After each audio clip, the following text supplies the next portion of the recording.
Dave panted as he ran, disbelief ringing in his voice as he sprinted down the grand halls of the repository. His short blonde hair, normally neatly combed, was now disheveled due to his fervor.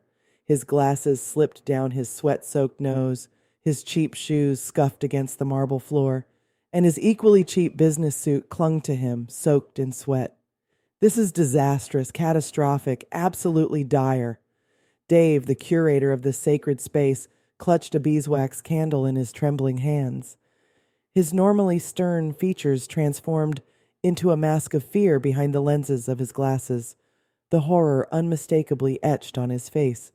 He had always been a man of tradition, devoting his life to protecting art culture and its orthodoxy from threats.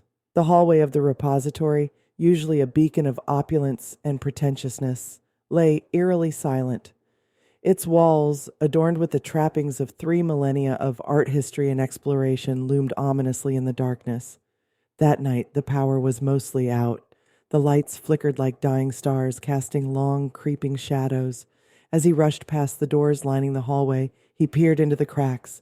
Fauvism, surrealism, de Stijl, Bauhaus. His heart pounded in his chest. Did they take futurism too? He flung open a door, his breath hitching as he took in the sight. Even in the low light, the room was a visual feast. The artworks varied. Portraits of a man on a bike, a woman holding a cocktail glass, several with animals, and a chilling portrayal of Italian battle tanks in animated combat over a demolished bridge. But at the room's heart was an untouched coffin. Dave breathed a sigh of relief, his heart rate slowing. "Thank God," he murmured, his voice echoing in the room. But the relief was fleeting. He was the guardian of the past, the protector of traditional artistic values, and he knew better. Nobody really talked about futurism outside of academic circles anymore, and that was the way he liked it. Some things, he thought, were better left in the past. He descended the wide spiral staircase into the main hall where Laura, the repository's night manager, sat at the front desk, engrossed in a book by Jean-Paul Sartre. Her vibrant red hair served as a stark contrast to the dim lighting, a reflection of her fiery spirit. Far more than just a security guard, Laura juggled her responsibilities at the organization with pursuing her graduate degree, a testament to her diligence. "Look, Dave," she retorted, sharp wit gleaming in her eyes. "I was following protocol. Some crazy old pink-haired lady and her robot came in asking for Dada, and I let her take it home." "You're not allowed to do that," Dave exploded.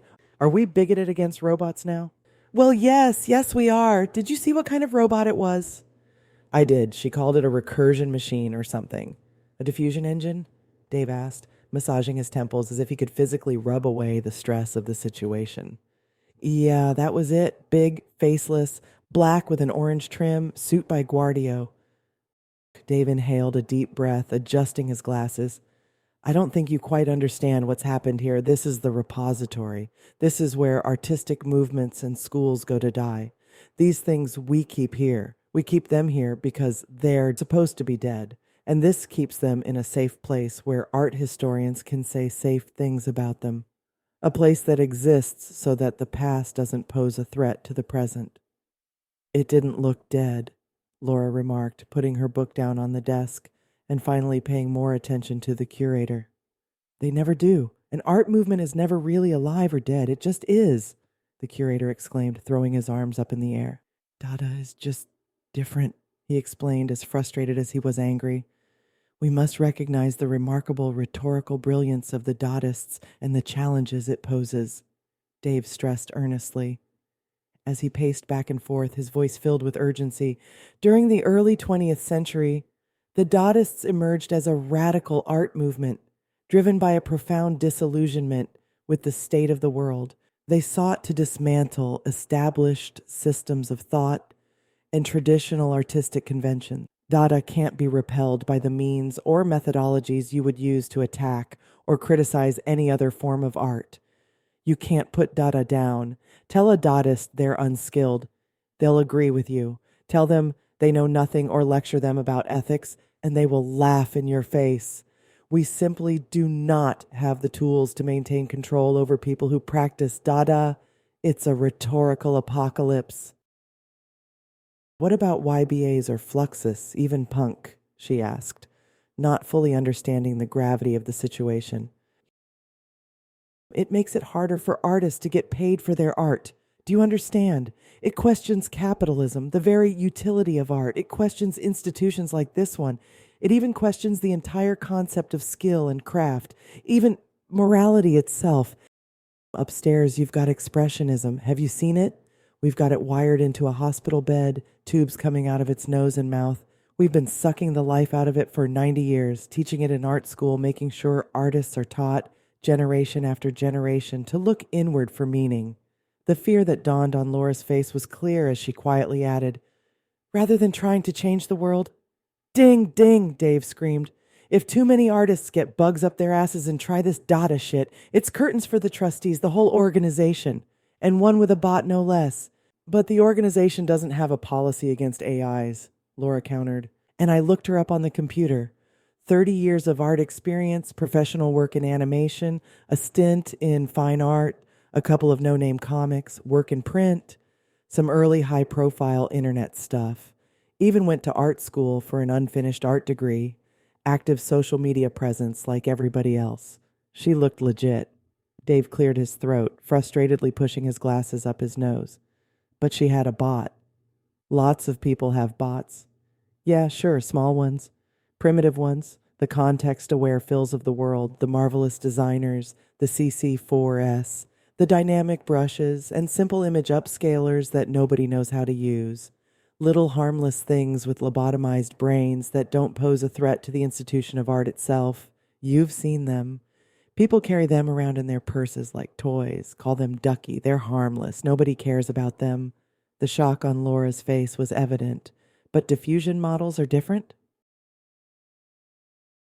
Diffusion models mass-produce art, thousands of pieces by the hour. There's no limit to them. It makes bad artists good, new artists proficient, and good artists fast. The art they produce is slick and perfect and wholly unacceptable.